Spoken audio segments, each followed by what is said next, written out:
In this video, I want to show you the finished application that we build and hit on some of the key features. So right up top, we have our navigation bar where we can navigate and see all of our time entries. And also you can see that this is deployed to the web. So after all this is done, you will be able to deploy this and access it on the web. So on our entries page, which is where employees will enter all of their potential overtime, we have all of that content here in its scope, so users are only able to see the items they have.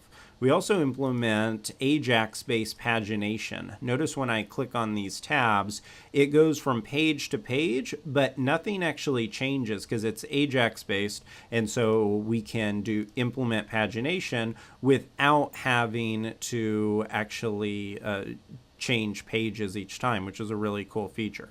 Now, each one of these items is included in a complex workflow.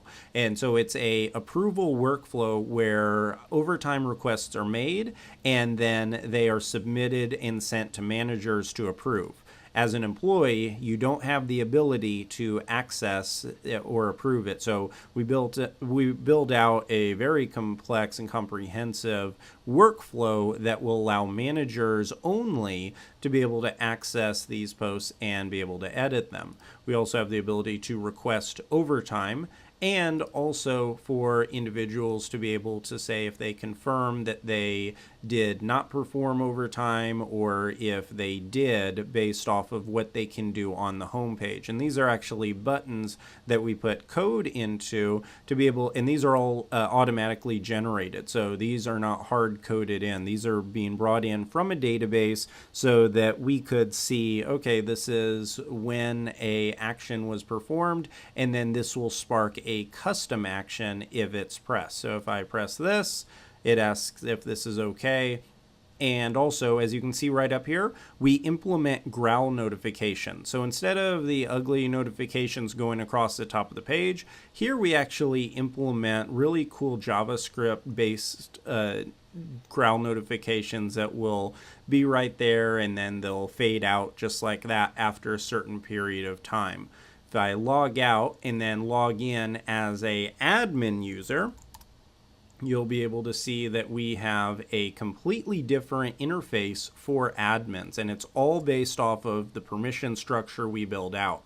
And here admins can approve items sent to them from employees. They also can get a full dashboard and see each one of the items that are meant for their approval, along with a log based off of the audits, with these labels right here showing which items are confirmed and which ones are still pending. And a really important thing, the way that we build this is we don't just build these and hard code values in, but we take advantage of Rails best practices and really focus on doing things such as using application view helpers instead of putting logic inside of the views. That definitely is considered a best practice, and it's a pattern that you want to follow. And in addition to all that, we have dozens and dozens of automated tests that we write throughout the course. So you'll learn all about RSpec and Capybara, and you'll follow a behavior and test-driven development process.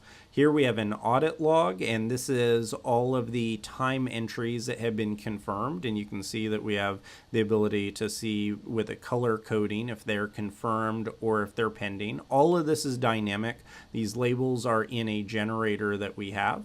And we also have another admin dashboard right here. And this admin dashboard leverages the administrate admin dashboard, which you'll learn how to use.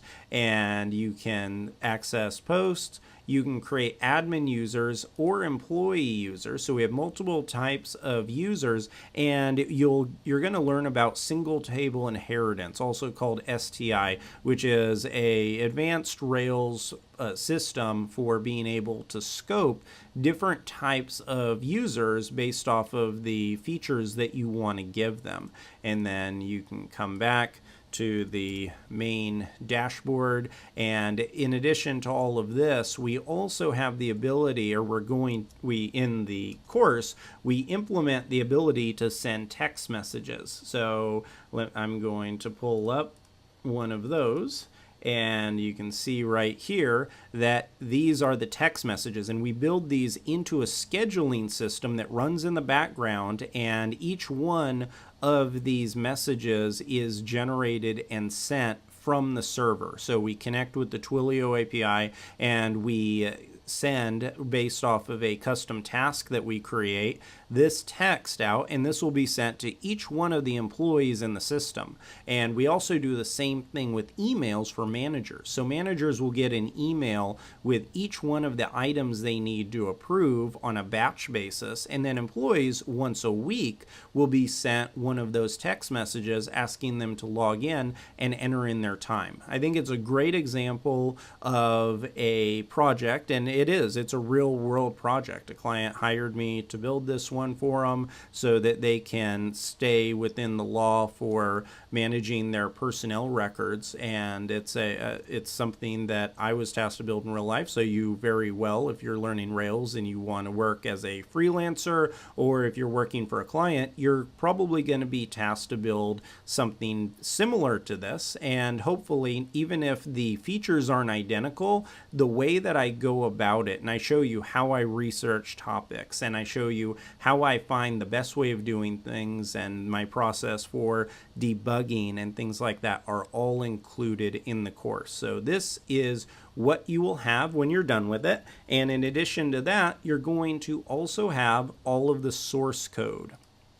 Right here, I've uploaded all of it, and as you can see, it took 99 commits in order to build this application. So 99 pushes, and each one of them is here. And the cool thing about this is I pushed one of these up for each video, or almost each video, and so you have the ability to come and access all of this code right here. And even if the code doesn't make sense, when you follow along with the video, if you ever have any questions, you're going to be able to access this and be able to make sure that you can get your project working the same exact way as this. So thanks for your time, and thank you for your interest in the course, and I'm very excited to go through it with you. Please let me know if you have any questions whatsoever.